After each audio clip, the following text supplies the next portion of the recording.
Fil-korsa tal-Marsa ġiet organizzata l-logħba internazzjonali bejn il-Malta Polo Club u l-Ireland Polo Club li ntrebħet mit-tim Malti bl-iskor ta' 6-1. Il-gowls ta' Malta ġew skorjati 2 kull wieħed minn Matthew Borg u Martin Arrigo u gowl kull wieħed minn Jeremy Besancon u Karl Galea. Mark Stone skorja l-unika gowl għall-Irlanda. Il-logħba għall-Alexandria Cup offrit spettaklu u katret ir-relazzjonijiet eċċellenti bejn iż-żewġ clubs fis-sport li qed ikompli jogħla fil-livell tiegħu grazzi wkoll għas-sostenn mill-Gvern permezz ta' Equestri Malta. L-għajnuna ta' din l-entità governattiva qed tiżdied il-viżibilità tal-Malta Polo Club waqt li jiżdiedu l-opportunitajiet tal-plejers lokali biex ikomplu jimirħu f'dan l-isport, inkluż numru ta' inizjattivi f'pajjiżna stess u anke barra.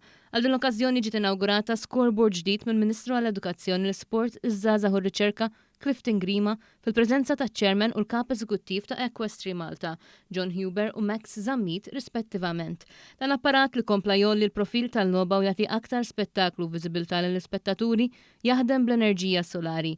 Il-Ministru Grima faħħar il-mod kif Equestri Malta qed tindokra l-sports marbut ma' żwiemel, inkluż li tkompli tolli l-isem u l-prestiġju tal-Malta Polo Club li hu fost l-eqdem fid-dinja u enfasizza li l-Gvern se jkompli jsostni d-dixxiplini relatati bħal diversi sports oħrajn.